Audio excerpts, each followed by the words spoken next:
جوړې بدې شاړې کړم ښایسته. په صنعتي ساحو کې صنعتکارانو ته د ځمکې د ملکیت سند د ویش لړۍ پیل شوه. د ریاست الوزرا اقتصادي مرستیال محترم ملا عبدالغني برادر اخوند په حضور کې په صنعتي ساحو کې صنعتکارانو ته د ځمکې د ملکیت سند د ویش لړۍ نن د روان 1404 لمریز کال د جوزا میاشتې په 9 نیټه پیل شوه. محترم ملا عبدالغني برادر اخوند په همدې مناسبت په صنعت او سوداګرۍ وزارت کې جوړ شوو مراسمو ته وویل د صنعت وده د یو هیواد د اقتصادي خودکفایۍ، ټولنیز ثبات او د بیکارۍ کچې راټیټولو لپاره تر ټولو مؤثره طریقه ده. له همدې امله د اسلامي امارت هدف دا دی چې د خصوصي سکتور لپاره داسې چاپیریال برابر کړي څو هغوی په ډاډ سره پانګونه وکړي، فابریکې جوړې کړي او د هیواد د تولیدي ځواک برخه وګرځي. محترم ملا صاحب وویل د صنعتي ساحو د تنظیم له لارې د هیواد د اقتصادي ودې او پرمختیا، د خصوصي پانګې د جلب او جذب او همدارس د صنعتي ساحو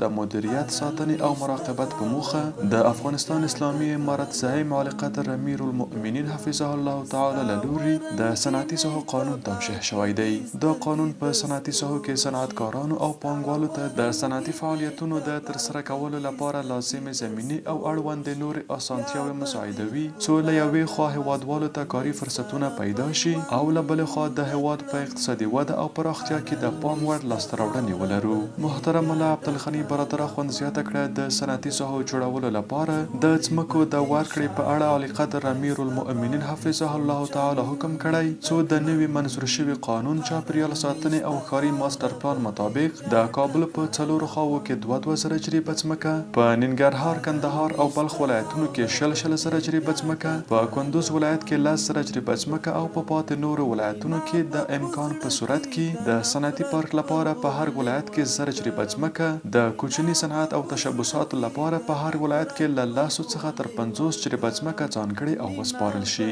د ریاست الوزرا اقتصادي مرستیال وویل د همدې هڅو په لړ کې نن ورځ موږ او تاسې یو نوي صنعتکارانو ته د صنعتي فعالیتونو په موخه په صنعتي ساحو کې د ځمکو د ملکیت د سند د ورکړې شاهدان یو. هغه زیاته کړه په صنعتي ساحو کې د ځمکو له ویش سره به نوی فصل پیل او هیواد به له صنعتي پلوه لا پیاوړی شي. محترم ملا صاحب په ټینګار سره د صنعتي ځمکو له ګټه اخیستونکو وغوښتل چې له یادو ځمکو د تولید او د صنعت د پیاوړتیا په برخه کې مناسبه او مؤثره ګټه واخلي. صنعتکارانو ته یې ډاډ ورکړ چې اسلامي امارت د صنعت د اړتیاوو د پوره کولو په موخه د برېښنا پر بنسټیزو پروژو کار پیل کړی چې له نیکه مرغه چارې تر ډېرې اندازې پرمخ تللي دي. محترم ملا عبدالغني برادر اخوند وویل اسلامي امارت د خصوصي سکتور د پیاوړتیا، اقتصادي ودې او ملي صنعت د پرمختګ لپاره ډېرې اسانتیاوې او امتیازات په پام کې نیولي او هدف دا دی چې د پانګوالو لپاره یو باوري، باثباته او خوندي چاپیریال برابر کړي. هغه زیاته کړه اسلامي امارت ټولو صنعتکارانو او پانګوالو ته ډاډ او ژمنه ورکوي چې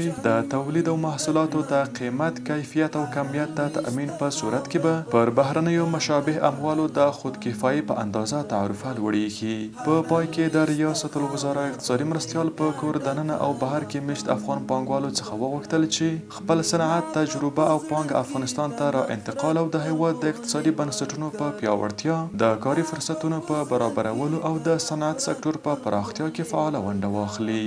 مینا بد ګران ملت زړه کې را څرګند کړم